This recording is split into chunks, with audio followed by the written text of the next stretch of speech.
It was a bright spring morning when Aisha entered the university's English literature classroom.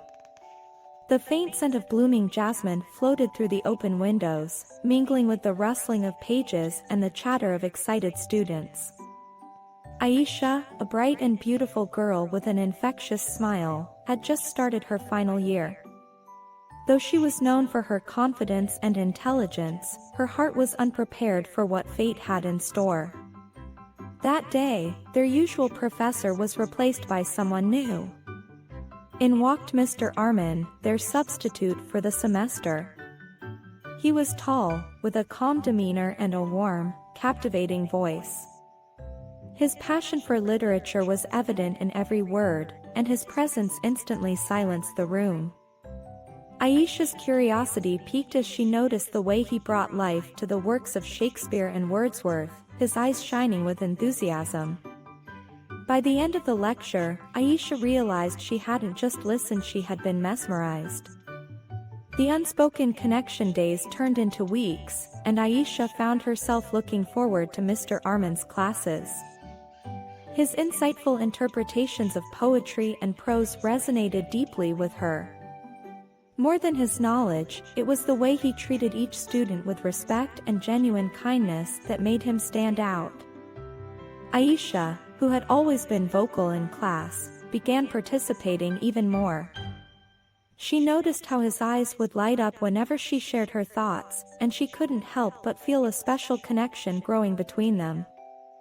One day, after a particularly engaging class discussion on romantic poetry, Mr. Armin asked her to stay back. "I can see your passion for literature runs deep, Aisha," he said, his tone both professional and warm. "Have you ever considered pursuing writing as a career?" His words made her cheeks flush. "I love writing, but I've never thought of it seriously. Your classes make me feel like anything is possible." He smiled, a glint of admiration in his eyes. "You have talent, Aisha. Don't let it go to waste." Those words stayed with her, replaying in her mind long after the conversation ended. For the first time, she felt truly seen, not just as a student but as someone with dreams and potential. A chance meeting a few weeks later, fate intervened in the most unexpected way. It was a rainy evening, and Aisha found herself stranded outside the university library without an umbrella. Just as she was deciding whether to dash through the rain, a familiar voice called out, "Need a ride home?" She turned to see Mr. Armin holding an umbrella, his smile as comforting as the warmth of a summer day. Hesitating at first, she nodded, and they walked to his car together. The drive was quiet at first, the sound of raindrops filling the silence. But soon, they began talking about books, dreams, and life. Aisha found herself laughing at his witty remarks, and she was surprised by how easy it was to talk to him outside the classroom. When they reached her house, he said, "Thank you for the company, Aisha. It's rare to meet someone who truly appreciates the beauty of words." She stepped out of the car, her heart racing. "Thank you, sir, for everything." A confession. Over the next few months, their bond deepened.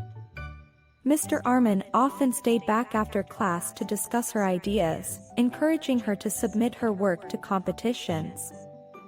Aisha began to see him not just as a teacher but as someone who understood her in a way no one else did. One evening, after a university event, they found themselves alone in the auditorium.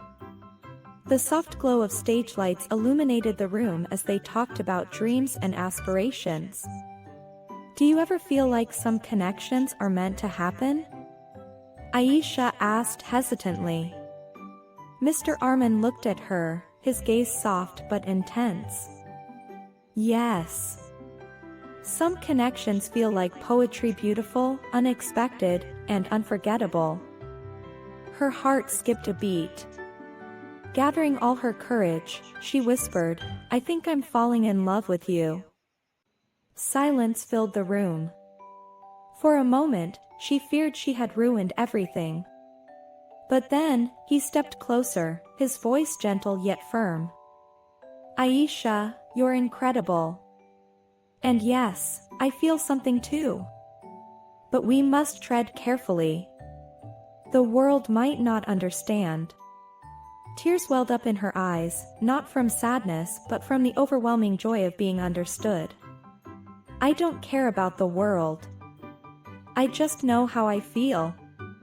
A love that blossomed despite the challenges. They decided to take things slow. Their love was built on mutual respect and admiration, and they cherished every stolen moment, whether it was a shared glance in class or a quiet walk in the park.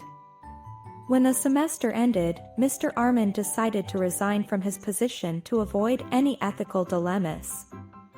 Though it was a tough decision, it allowed their love to grow freely, unburdened by societal judgments.